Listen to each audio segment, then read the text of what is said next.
मेरे बेहतरीन अभियंता भाइयों और मेरी प्यारी बच्चियों, कैसे हैं आप लोग? काफ़ी दिन हो गए आप लोगों से मुलाकात किए हुए।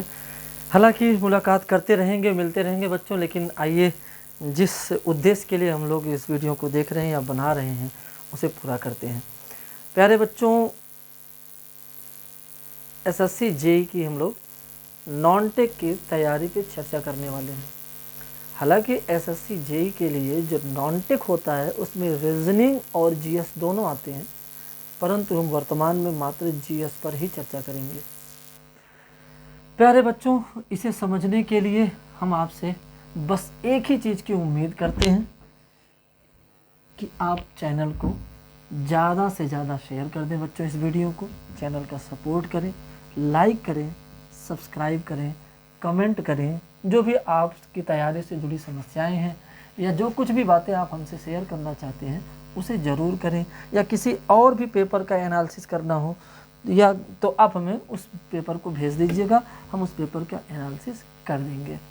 आइए बच्चों, पहले तो हम इस बात पर डिस्कस करें कि कर लें बच्चों अभी तीसरी बार वीडियो बना रहे हैं, संसाधन के अभाव में वीडियो बना रहे हैं, कोई ना कोई समस्या आ जा रही है, कभी कैमरा खुद से ही बंद हो जा रहा है तो कभी आवाज़ ही गायब हो जा रही है। लेकिन फिर भी आइए, हिम्मत मर्दा मदद खुदा। आइए देखते हैं बच्चों, दो कैरेक्टर को देखते हैं। हालांकि ये कैरेक्टर आपके लिए फेमस है। कौन है ये है बच्चों फूलनिया। और तब ये कौन है?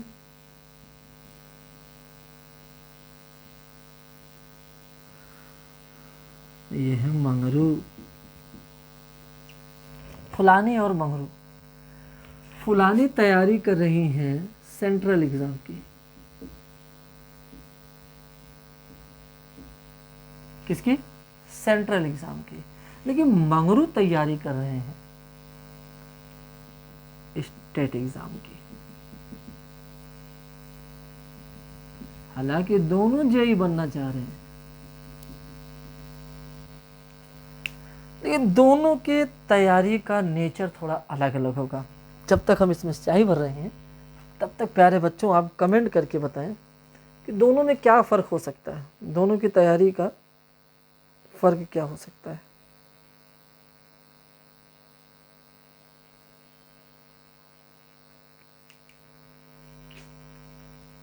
वीडियो बच्चों अंत तक देखिएगा।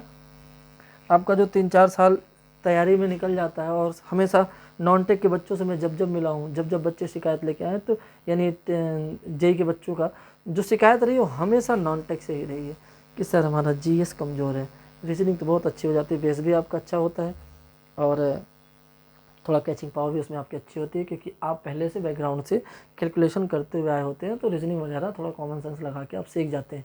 लेकिन ये जो नॉन टेक में जीएस का पोर्शन होता है, ये आप पहले पढ़े ही नहीं, बेस है नहीं, ठीक, और इस तैयारी लेवल में बेस भी नहीं बनाया जाता, ठीक है, सीधे ऊपरी ऊपरी पढ़ाना शुरू कर देते। खैर, उस पर चर्चा ना करना ही ठीक होगा।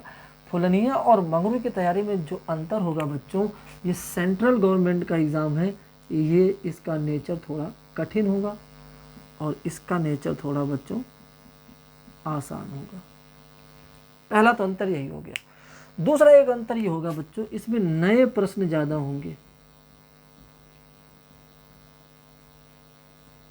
और रिपीटेड क्वेश्चन जो होंगे बच्चों अपेक्षाकृत कम होंगे। लेकिन इसमें बच्चों नए प्रश्न की संख्या जो होगी वह कम होगी और रिपीटेड क्वेश्चन जो होंगे वो अपेक्षाकृत थोड़ा ज़्यादा होंगे।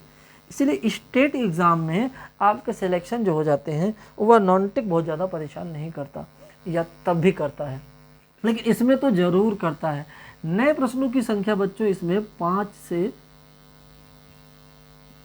सीधे कह लें 15 से 20 प्रश्न नए होते हैं। 15 से 20 प्रश्न ऐसे होते हैं जो इससे पहले जेईई में आपने कभी देखा ही नहीं या सुना ही नहीं। यानी ऐसे प्रश्न पूरी तरीके से नए होंगे, या इसमें आपको कॉमन सेंस की आवश्यकता पड़ती है। इसे सॉल्व करने के लिए आपको कॉमन सेंस की आवश्यकता पड़ेगी। इस एग्ज़ाम में ज़्यादातर कॉमन सेंस की आवश्यकता आपको नहीं है, रिपीटेड क्वेश्चन ज़्यादा पूछ दिए जाते हैं। और यही कारण है कि जो पिछले रिपीटेड क्वेश्चंस होते हैं बच्चों, वो आपके बुकलेट में मेंशन कर दिया जाता है उस लाइन को। बाद में ये होता है कि नहीं हमारे नोट से ज़्यादा प्रश्न पूछे गए।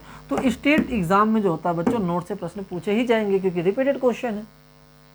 चलो ठीक है, मैं पिछले 5 साल के सारे एग्जाम में जितने प्रश्न पूछे गए ज्योग्राफी के सबको एक करके एक बुकलेट बना के दे दूँ और किसी भी एग्जाम में रिपीटेड 3 क्वेश्चन ज्योग्राफी के आ जाए तो फिर मुझे कहने की भी जरूरत नहीं, खुद ही कहेंगे आपके सबके नोट से 3 क्वेश्चन आ गया। तो रिपीटेड क्वेश्चन जो होते हैं वो एग्जाम में आ जाते हैं, नोट से आ जाते हैं। खैर ये रहा नेचर बच्चों सेंट्रल का। और एक चीज़ इसमें समझना हो, इसमें थोड़ा सा व्यूज जो होता है वो इंटरनेशनल होता है, ठीक, और इंटर स्टेट होता है। लेकिन इसमें ज़्यादातर इंटर स्टेट होता है या इनर स्टेट होता है, यानी स्टेट के अंदर का मामला होता है या उसी स्टेट का किसी अन्य स्टेट से संबंधित प्रश्न पूछ लिया जाता है, या करंट से जुड़ा हुआ कोई और घटना वगैरह हो जाए, राज्यपाल बदले गए हैं, नई नियुक्ति हुई है, किसी का निधन हुआ, कोई पुस्तक लॉन्च हुआ, कोई सीएम नया बना है, नया चुनाव, तो ऐसे प्रश्न पूछ ले जाएंगे। लेकिन इसमें जो है बच्चों प्रश्न का नेचर थोड़ा ब्रॉड होगा, तो दोनों में ये थोड़ा अंतर हो जाता है। आइए इससे आगे और बढ़ते समय यानी एनालिसिस पेपर का करते समय या ये जानते समय हमें क्या पढ़ना क्या नहीं पढ़ना थोड़ा सा देख लेते हैं बच्चों। जीके और जीएस में क्या फ़र्क है, ये रहा जीके और ये रहा जीएस। तो आप इन दोनों में थोड़ा सा फ़र्क बताइए कि जीके और जीएस में क्या अंतर, तब तुम देख लें कि वीडियो सही बन रहा है कि नहीं चल रहा है मामला। चलिए बच्चों, तो जीके और जीएस में थोड़ा सा फ़र्क हमको बताइए। आइए हम बताते हैं। देखिए यहाँ के का मतलब हो गया नॉलेज, यहाँ एस का मतलब हो गया स्टडी, यहाँ के का मतलब नॉलेज, यहाँ एस का मतलब स्टडी, नॉलेज एंड स्टडी। आइए अंतर देखिए दोनों में। यहाँ नॉलेज का मतलब हो गया, जैसे मान लीजिए आपसे कहा जाए कि हाथी के कितने दांत बाहर निकले होते हैं, आप पढ़े लिखे हों या ना पढ़े लिखे हों मायने थोड़ी रखता है, आप तो सीधे कह देंगे कि 2 दांत बाहर निकला होता है। या पढ़े लिखे भी हों तो आप अदर सब्जेक्ट पढ़े हों तो भी आपको ये पता होगा कि हाथी के दांत बाहर निकले होते हैं। लेकिन जनरल स्टडी में ऐसा नहीं है। जनरल स्टडी का मतलब होता है ऐसे प्रश्न जिसका जवाब आप तभी दे पाएँ जब आप उस विषय का अध्ययन किए हों। हालांकि अध्ययन बहुत गहराई में नहीं, आपको पीएचडी नहीं करना उसमें किसी पोर्शन को लेकर, आपसे जनरल स्टडी की उम्मीद करता है। जैसे इसमें हमने कह दिया कि हाथी के कितने दांत हैं जो बाहर निकले होते हैं, आपने 2 बता दिया।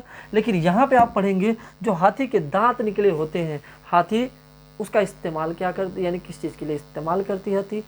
ऐसे जानवर जिनके दांत बाहर निकले होते हैं उनको किस कैटेगरी में रखते हैं हम लोग जानवरों की, और भी कौन कौन से जानवर जिनके दांत बाहर निकले होते हैं, उनके बॉडी के लिए वो दांत कितना महत्वपूर्ण है, उस दांत का स्ट्रक्चर क्या है, किस चीज़ का बना हुआ है, उसकी मार्केट वैल्यू क्या है। तो कई सारे पोर्शन जब उसको यानी कई आयाम में डायमेंशन में जब उस चीज़ को सोचने लगते हैं, देखने लगते हैं, उसका अध्ययन करने लगते हैं, तो वो क्या कहलाता है, स्टडी कहलाता है। जैसे जब आप जेईई की तैयारी कर रहे होते हैं तो जेईई में आपसे पूछा जाता है जनरल स्टडी, लेकिन जब आप लोको पायलट की तैयारी कर रहे होते हैं बच्चों तब आपसे पूछता है जीके। और यही मामला गड़बड़ थोड़ा सा हो जाता है। बच्चे लोको पायलट के समय क्या पढ़ने लगते हैं, जनरल स्टडी पढ़ने लगते हैं, समान अध्ययन पढ़ने लगते हैं, जिसमें नुकसान हो जाता है। जैसे इसमें आपसे पूछा जाएगा कि जापान की मुद्रा क्या है, क्या पूछेंगे, जापान की मुद्रा क्या है, लेकिन इसमें पूछेंगे कि मुद्रा क्या है, मुद्रा वर्क कैसे करता है, मुद्रा की वैल्यू कैसे घटती है, मुद्रा की वैल्यू घटाने या बढ़ाने के लिए सरकार यानी आरबीआई जो होती है, किसी देश का बैंक जो होता है, वो क्या कदम उठाता है, आरबीआई इस पर कंट्रोल करने के लिए क्या क्या कार्य करती है, मुद्रा को कंट्रोल करने के लिए क्या क्या जारी किया जाता है, कौन कौन से दर कौन कौन से रेट जारी किए जाते हैं, मुद्रा को और भी किस रूप में देखा जा रहा है। तब आप जब मुद्रा को पहले और भी सोने की मुद्रा पहले किसने चलाई, चांदी, ये सारी चीज़ें जब आप अध्ययन करने लगते हैं तो ये क्या हो जाता है, जनरल स्टडी हो जाता है। ठीक, तो दोनों में थोड़ा सा ये अंतर है। तो याद रखिएगा जब भी आप एग्ज़ाम के लिए फॉर्म भर रहे हो या किसी एग्ज़ाम की तैयारी कर रहे हो तो पिछले पेपर को देखकर या पिछले पेपर के या कि एग्ज़ाम के नोटिफिकेशन को लेके देख लीजिए, जीएस पूछेगा या आपसे जीके पूछेगा। आइए आगे देखते हैं, आगे देखते हैं। पहले तो हम लोग ये चर्चा कर लें कि आप पढ़ते क्या हैं।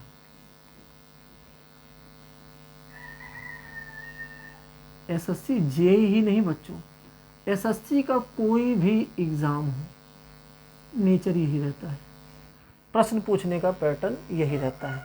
आइए देखते हैं, समझते हैं। आप पढ़ते क्या क्या हैं? सब्जेक्ट के नाम पे आप पढ़ते हैं साइंस,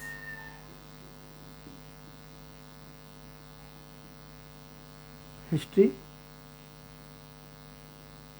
देखिए एक चीज समझिएगा बच्चों, पॉलिटिक्स नहीं पढ़ते हम लोग, या फिर हम लोग पॉलिटिकल साइंस नहीं पढ़ते, हम सब पढ़ते हैं इंडियन पॉलिटी। क्या पढ़ते हैं? Indian polity. ऐसे ही हम लोग पढ़ते हैं, देखिए इकोनॉमिक्स नहीं पढ़ते, फिर तो आप गड़बड़ कर रहे हैं, आपको ये नहीं पता फिर सिलेबस क्या है। इकोनॉमिक्स जो होती है ये एकेडमिक होती है, ये एकेडमिक होती है। जैसे BA first year, second year, third year में इसको पढ़ा जाता है, MA first year, second year में पढ़ा जाता है, तो आप वहां पे पढ़ते हैं इसको।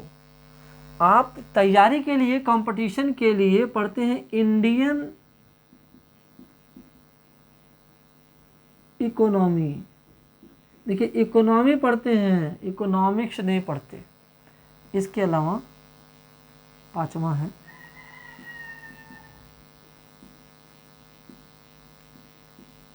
जियोग्राफी, ये तो आप पढ़ते हैं। और अगर इतना ही पढ़ते हैं, मान लेते हैं ये पूरा आपको आ गया बच्चों, आपसे टोटल प्रश्न की संख्या कितनी होती है जो पूछा जाता है? प्रश्न 50 प्रश्न। कितने प्रश्न पूछे जाते हैं? 50 प्रश्न। तो अगर आप इतना तैयार कर भी लेते हैं मेरे प्यारे बच्चों, तो भी आप 20 नंबर से ज़्यादा नहीं पा सकते। टोटल प्रश्न आप अटेम्प्ट कर लेते हैं तो भी आप 20 नंबर से ज़्यादा नहीं पा सकते। हालांकि ये आसान उतना नहीं है जितना आप सोच पा रहे होंगे। क्यों? इसे भी समझ लेते हैं। साइंस में आपको 4 पोर्शन पढ़ना पड़ता है। फिजिक्स,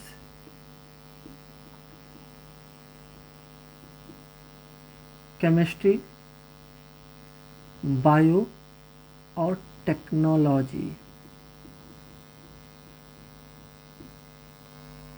फिजिक्स, केमिस्ट्री, बायो और टेक्नोलॉजी। जरा बताना बच्चों इसमें से क्या पढ़ते हो? हमें लगता है कि आप सिर्फ बायो पढ़ते हो, यानी अगर साइंस से 10 प्रश्न आएगा तो हो सकता है बायोलॉजी से 5 प्रश्न हो, तो भी तो आप 50% नहीं पाए 20 में। और बायोलॉजी के 5 प्रश्न अगर आपको आ जाते हैं तो भी आपके 5 प्रश्न क्या हो रहे हैं? ना पढ़े हुए हैं, अनसीन सब्जेक्ट्स हैं आपके। और अगर आपको फिजिक्स, केमिस्ट्री अच्छी आती भी थी तो आपको छोड़े 4 साल 5 साल हो चुका है। तो आप खुद से एनालिसिस, यानी खुद से अपना मूल्यांकन कर लीजिए कि आप फिर क्या करेंगे। आइए एक चीज़ और देखते हैं। हिस्ट्री पे मान लीजिए टोटल आपको आ जाएगा, और आ भी जाएगा। वजह यह है बच्चों कि हिस्ट्री से जो क्वेश्चन होते हैं वो जनरल क्वेश्चंस होते हैं, इसलिए अगर सिर्फ आप इतिहास को ना पढ़ के इतिहास के क्वेश्चन को ही आप बार बार रिपीट करके सॉल्व कर लें तो भी इतिहास के प्रश्न आपको लगभग आ जाएंगे और तैयार हो जाएंगे। इकोनॉमी से प्रश्न नहीं आता। इकोनॉमी से मान लीजिए अगर इकोनॉमी से प्रश्न आया तो मात्र 2 आएगा, इसके अलावा 8 प्रश्न लगभग जो होते हैं वो करंट अफेयर से आएंगे। बाकी 8 प्रश्न जो होंगे कहाँ से आएंगे? करंट अफेयर से आएंगे लगभग। तो यानी ये भी पोर्शन आपका मजबूत नहीं हुआ। फिर से ध्यान समझनी है चीज़। अगर आपको लगता है कि ज्योग्राफी बड़ा प्री सब्जेक्ट है और हम इसे पढ़ के मैक्सिमम क्वेश्चन सॉल्व कर लेंगे, तो भी आप गलत सोच रहे हैं। मान लीजिए ज्योग्राफी में 5 से 8 प्रश्न पूछे गए, 5 से 8 प्रश्न पूछे गए, तो इसमें से 5 प्रश्न बच्चों लगभग इन्वायरमेंट से होंगे। जो कि आप पढ़े ही नहीं हैं, जो कि आप पढ़े ही नहीं हैं। आपसे 5 से 8 प्रश्न ज्योग्राफी से पूछे गए मान लीजिए, तो वो ज्योग्राफी के नहीं, 5 प्रश्न किसके होंगे, इन्वायरमेंट के होंगे। और सेंट्रल गवर्नमेंट ज्योग्राफी पर कम ध्यान देता है, वो इन्वायरमेंट पर ज़्यादा ध्यान देता है। हिस्ट्री पर कम ध्यान देता है, आर्ट एंड कल्चर पर ज़्यादा ध्यान देता है। आर्ट एंड कल्चर पे ज़्यादा ध्यान देता है। साइंस में टेक्नोलॉजी पे ज़्यादा ध्यान देते हैं, कि सेंट्रल गवर्नमेंट की बात कर रहा हूँ, जो एग्ज़ाम सेंट्रल गवर्नमेंट जो हेल्प कराती है। अब देखिए, पॉलिटी में सेंट्रल गवर्नमेंट का जो नेचर होता है, वो आर्टिकल पर ध्यान नहीं देती बच्चों ज़्यादा, वो लॉज पर ध्यान देती है और एक्ट पर ध्यान देती है। आर्टिकल पर नहीं, एक्ट पर ध्यान देती है। इसीलिए एसएससी जेईई के पेपर में अगर आप देखेंगे तो पॉलिटी के क्वेश्चन ज़्यादातर जो होते हैं वो लॉज पर होते हैं, एक्ट पर होते हैं, नियुक्तियों पर होते हैं, और कोई जजमेंट नया आया हो तो उस पर होता है। तो आप हमें बताइएगा, एसएससी जेईई के लिए जो पैटर्न आप बना के चल रहे थे वो सुटेबल है? लग रहा है तो फिर आप सही ट्रैक पे हैं। फिर तो किस सही ट्रैक पे हैं वो आपके लिए सही है, एसएससी के लिए आप सही ट्रैक पर नहीं हैं। आइए फिर देखते हैं एडिशनल क्या और आपको पढ़ना पड़ेगा। फिर आपने एक चीज़ देख लिया अभी कि आपको इन्वायरमेंट पढ़ना पड़ेगा। अब मेरी बात को ध्यान से समझिएगा, ज्योग्राफी मत पढ़िए, सिर्फ इन्वायरमेंट पढ़ लीजिए आप, तो भी जो हमने 5 प्रश्न कहा, इसके अलावा 3 जो बच रहा है वो इन्वायरमेंट में शामिल हो जाएगा। जैसे इन्वायरमेंट में हम लोग नदी तो पढ़ेंगे ही, क्योंकि river, all river on the earth is the abiotic component of environment. ये पर्यावरण का अजैविक घटक है और मैक्सिमम बायोटिक कंपोनेंट्स जो हैं वो इसी नदियों के आसपास पाए जाएंगे। अभी बायोटिक और अबायोटिक कंपोनेंट्स का जो आपस में संबंध होता है, रिलेशन जो बनता है, वो इकोसिस्टम कहलाता है। अच्छा, एक चीज़ और देखिएगा, इसमें हम लोग संचार भी पढ़ते हैं, यानी कम्युनिकेशन भी पढ़ते हैं, कम्युनिकेशन पढ़ते हैं। और कम्युनिकेशन से अभी देखिए, ये पेपर मेरे पास है, उसका अभी एनालिसिस करेंगे। नदी से एक प्रश्न पूछा गया है कि चंद्रभागा नदी, यानी सीधे पूछा चेनाब नदी किन 2 नदियों के मिल के बनती है। तो नदी जब पढ़ाया जाएगा इस पर तो कवर हो जाएगा। और जब हम संचार पढ़ेंगे तो भी, और दूसरा चीज़ एक है ट्रांसपोर्ट भी हम लोग पढ़ते हैं, ये भी इसी के अंतर्गत आता है। सॉइल पढ़ते हैं, ये भी इसी के अंतर्गत आता है। तो अब देखिएगा, इनसे 3 प्रश्न आए हैं जिनको हम ज्योग्राफी में जोड़ रहे हैं। हालांकि अगर इन्वायरमेंट पढ़ते हैं तो ये तीनों इन्वायरमेंट पे शामिल होता। तो एसएससी जेईई के लिए बच्चों ज्योग्राफी तो बेस होना चाहिए आपका, ये तो आना ही चाहिए आपको, लेकिन तैयारी आपकी किससे होगी, वो आपकी होगी इन्वायरमेंट से होगी। और इन्वायरमेंट अगर आप पढ़ रहे हैं तो 5 से 8 प्रश्न एसएससी जेईई के आपके क्लियर हैं। क्यों? क्योंकि इसमें हम लोग क्लाइमेट भी पढ़ेंगे, बहुत सारी, यानी आधी ज्योग्राफी तो इसी में शामिल है। क्योंकि ज्योग्राफी में जिन चीज़ों को हम पढ़ रहे होते हैं, biotic component, abiotic component and its effect, ये सारी चीज़ें जो होती हैं वो इन्वायरमेंट के क्या हैं, कंपोनेंट्स हैं। तो कंपोनेंट्स पढ़ेंगे तो टॉपिक के रूप में पढ़ेंगे, ऑलरेडी इसमें आ जाएगा। इसके अलावा बच्चों मिसलेनियस, जिसको आप कहते हैं विविध, प्यारे बच्चों, विविध से 10 प्रश्न कम से कम पूछे जाते हैं, लगभग 10 प्रश्न। हालांकि संख्या इसमें कभी ज़्यादा हो जाएगी, कभी कभी 5 हो जाएगा, कभी 12 हो जाएगा, लेकिन औसत जो बात करते हैं वो लगभग 10 प्रश्न आपसे पूछा जाएगा। इसके अलावा बच्चों आप करंट अफेयर आपसे पूछा जाएगा।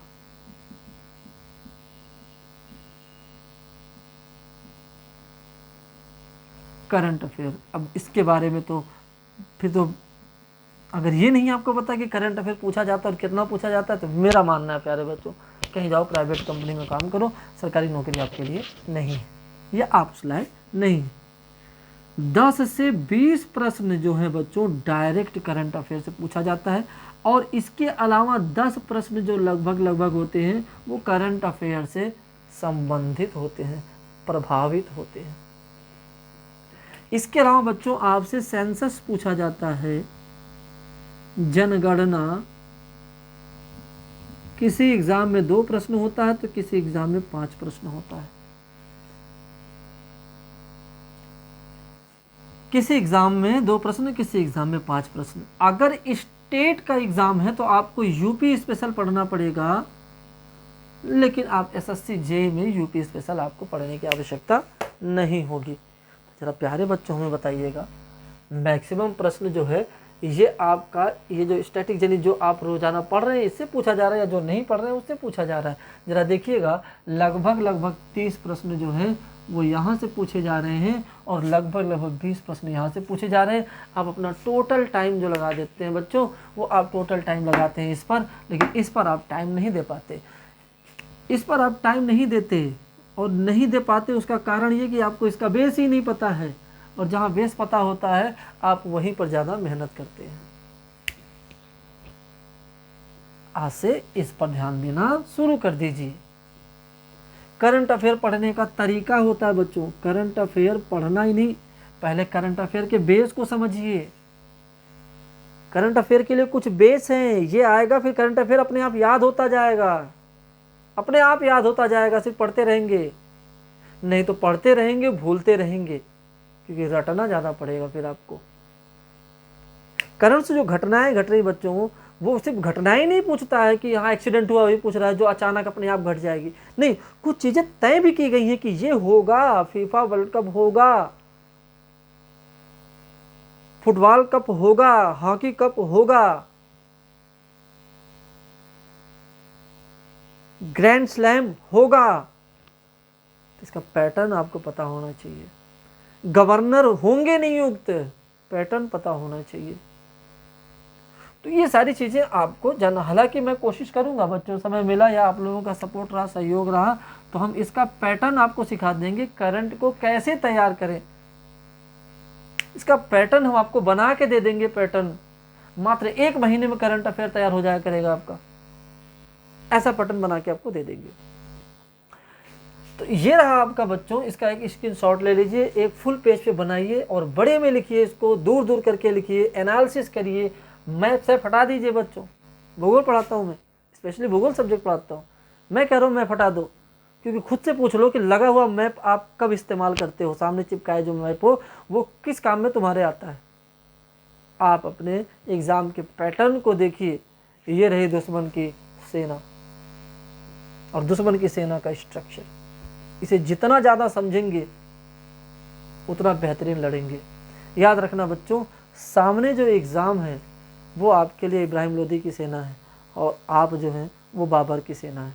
तैयारी थोड़ी सी ही होती है, लेकिन बड़े से लड़ाई करना पड़ता है, और बिना दिमाग के अगर लड़े तो 4 लाख की सेना 20,000 की सेना लेके लड़ना आसान नहीं था। तो तैयारी बनाइए और लपेट दीजिए इसे, ठीक है, नोटिया लीजिए।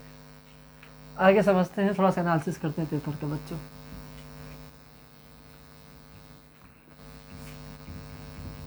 आइए देखते हैं, पिछला एक पेपर है बच्चों, आइए इसे देखते हैं कि ये पहले तो देख लें कब का है। ये एसएससी जेईई प्री का है, सिविल का पेपर है ये, एसएससी जेईई प्री सिविल का है। कब का है ये? 16 नवंबर का है, 16 नवंबर 2022 का है, 16 नवंबर 2022 का पेपर है। चलिए देखते हैं, हम 2 भागों में बांट कर रखेंगे इसको।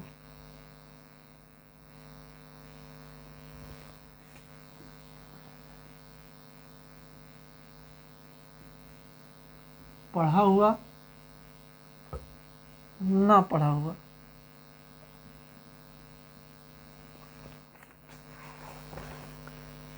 चलिए आप देखते जाइए कि आपने किया क्या है पिछले दिनों। आइए प्रश्न नंबर 1, प्रश्न 1 बच्चों मिसलेनियस से है। किससे है?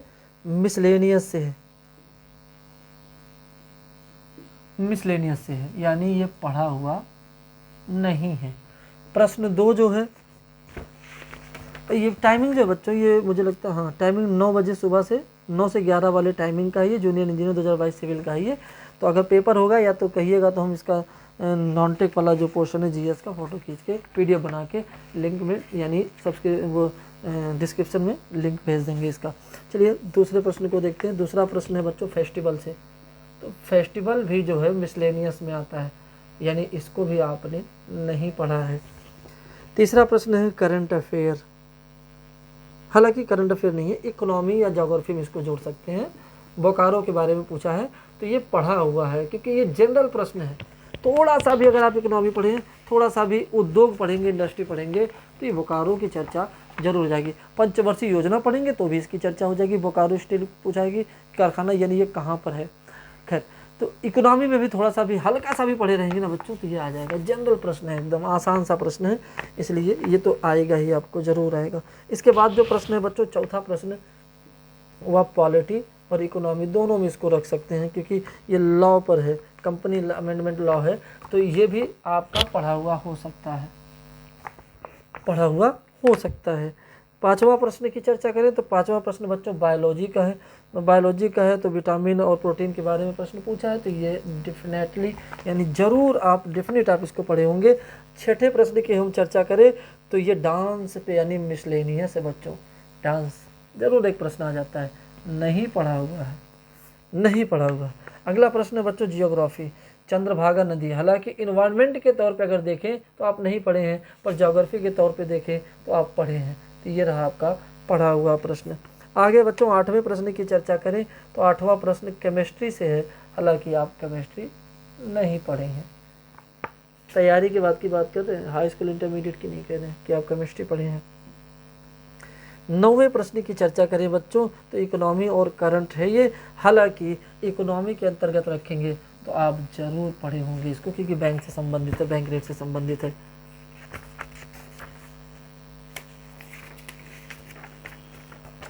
बैंक रेट से संबंधित है। अगला प्रश्न है बच्चों 10वां प्रश्न, ये ज्योग्राफी से भी है और इकोनॉमी से भी है क्योंकि ये क्वाड्रिएंगल क्या नाम है, क्वाड्रिलेटरल रूट की बात कर रहा है, स्वर्णिम चतुर्भुज की बात कर रहा है। तो स्वर्णिम चतुर्भुज सामान्य सा प्रश्न है, जनरल प्रश्न है, ये आपको आना ही चाहिए। ठीक, 11वें प्रश्न की बात करें तो 11वां प्रश्न बच्चों बायोलॉजी से है और बायोलॉजी से आप पढ़े होंगे जरूर इसको, बायोलॉजी से, इसलिए आप इसको पढ़े होंगे। 12वें प्रश्न की चर्चा करें तो इकोनॉमी और हिस्ट्री दोनों में आप पढ़े होंगे क्योंकि ये प्रश्न पूछा कि poverty and un British rule in India इसे किसने लिखा है, तो आप इसको इकोनॉमी में पढ़ेंगे और इसे आप हिस्ट्री में भी पढ़ेंगे, तो ये दोनों तौर पे पढ़ाया गया है आपको। 13वें प्रश्न की चर्चा करें बच्चों तो ये फिजिक्स से है, केमिस्ट्री से है, यानी आप इसको नहीं पढ़ेंगे। देख रहे हैं ना पढ़ने हुए प्रश्नों की संख्या कैसे बढ़ रही है, ना पढ़ने वाले प्रश्नों की संख्या कैसे बढ़ रही है, देख रहे हैं ना। तैयारी के नाम पे आप नौटंकी कर रहे हैं, या जो भी जिम्मेदार होगा।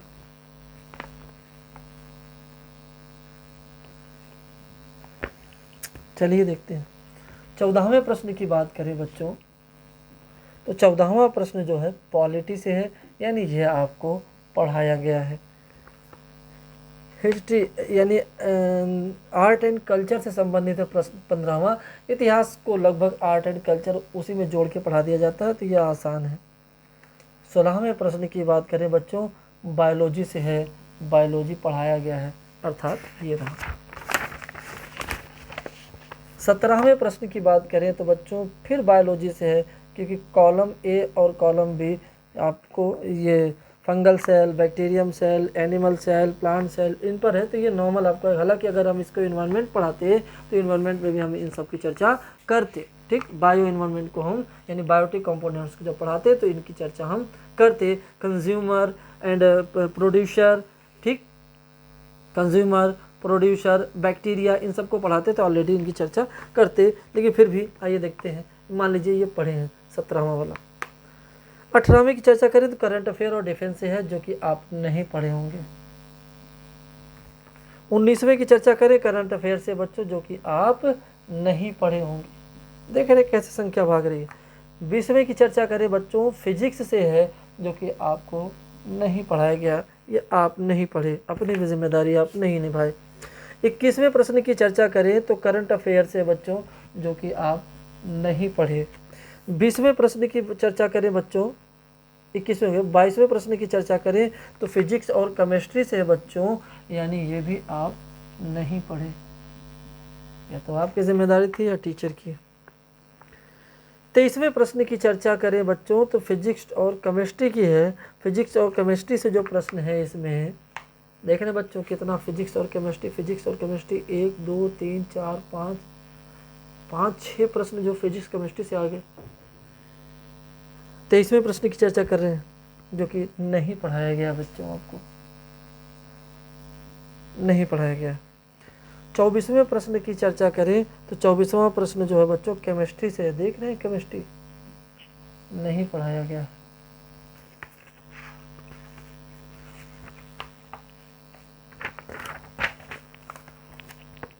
पच्चीसवें प्रश्न की चर्चा करें बच्चों तो ये करंट अफेयर या मिसलेनियस है, ये भी आपको नहीं पढ़ाया गया है।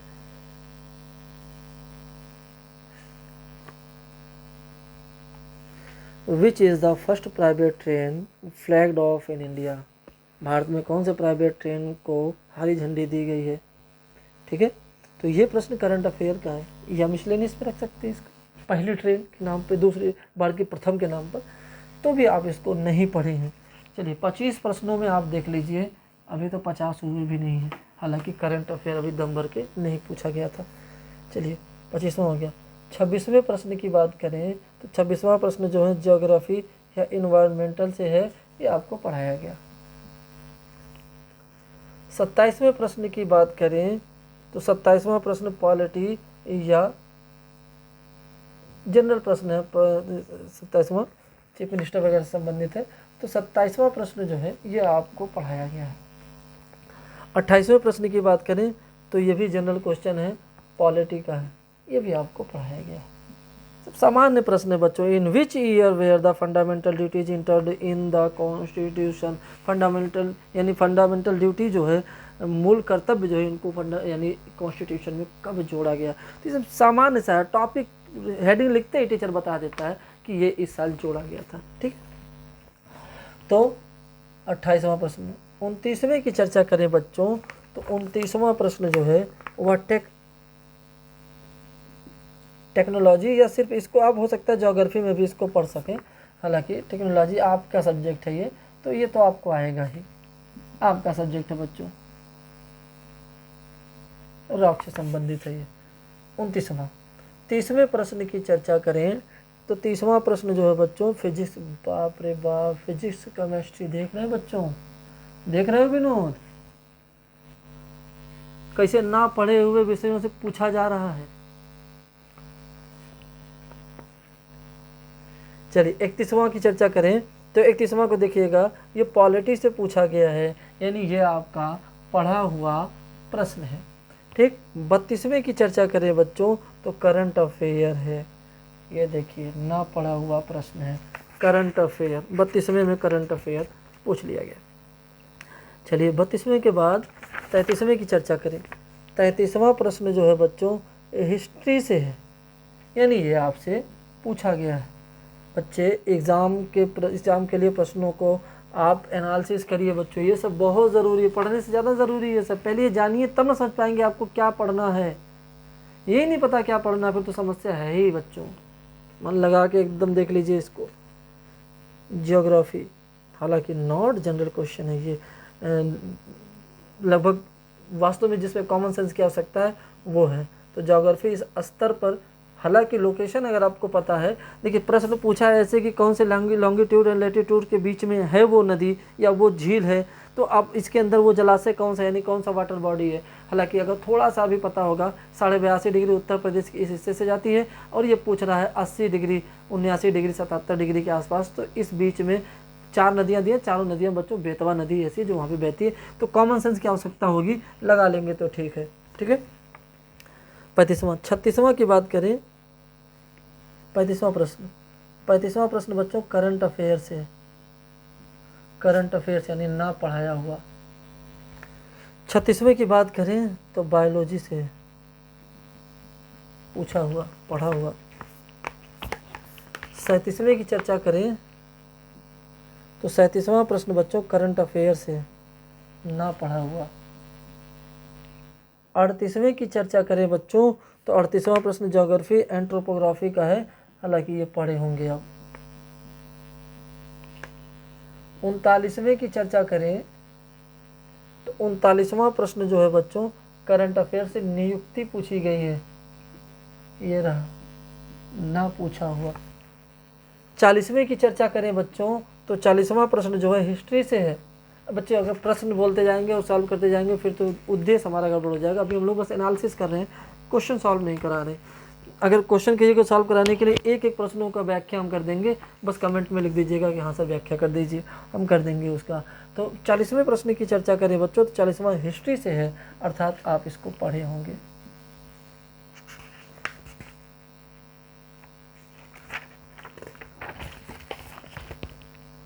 इकतालीसवें प्रश्न की चर्चा करें तो 41वां करंट अफेयर है। करंट अफेयर है, हालांकि ज्योग्राफी में भी इसको जोड़ा जा सकता है, तो हम इसको जो है पढ़े हुए में जोड़ दे रहे हैं। 42वें की चर्चा करें बच्चों तो 42वां प्रश्न जो है जियोग्राफी से है, अतः ये पढ़े हुए में हम जोड़ दे रहे हैं। 43वें की चर्चा करें तो 43वां बच्चों जो है मिसलेनियस है, अवार्ड वगैरह, तो ये रहा, आप इसमें इसको पढ़ सकते हैं।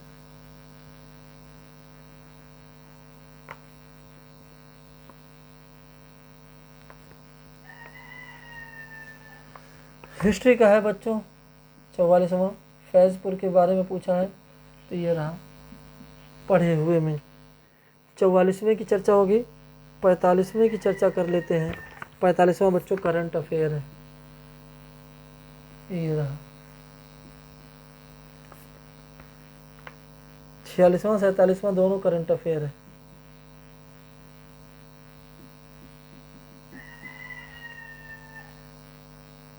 छियालीसवां 47वां,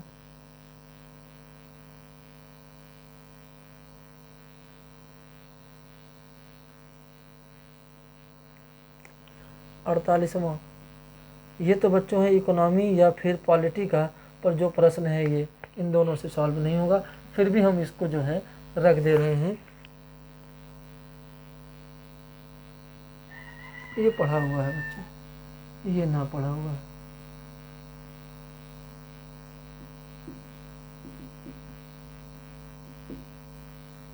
दो चार परसेंट गड़बड़ हो गया होगा, शुरू से थोड़ी सी गड़बड़ होगी बच्चों, ठीक है।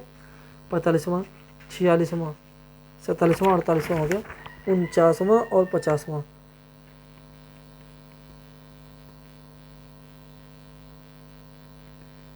उनतालीसवां भी मिसलेनियस से बच्चों, इसलिए ना पढ़ा हुआ।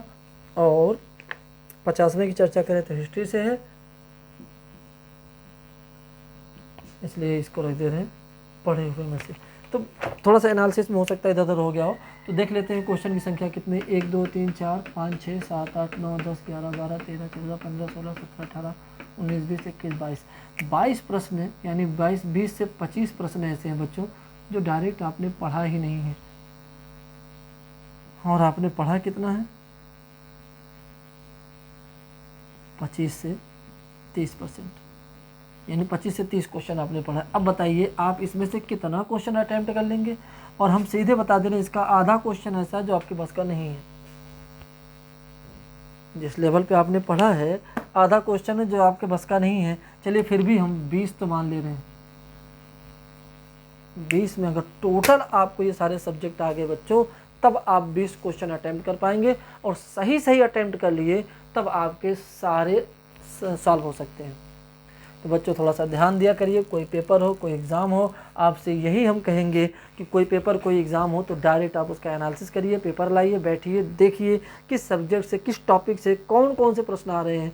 जो सब्जेक्ट पे आप ज़्यादा ध्यान दे रहे हैं उससे जो प्रश्न आ रहा है उसका नेचर कैसा है, या जिस सब्जेक्ट पर आप ध्यान दे रहे हैं आप पिछले 5 6 10 प्रश्न पे एग्ज़ाम्स में वहाँ से प्रश्न ही नहीं आ रहे हैं, तो आप देखिए उन चीज़ों को। आप बायोलॉजी पढ़ते पढ़ रहे हैं, पता चल रहा है फिजिक्स केमिस्ट्री से कितने क्वेश्चन फिजिक्स केमिस्ट्री और टेक्नोलॉजी से पूछ दिए गए।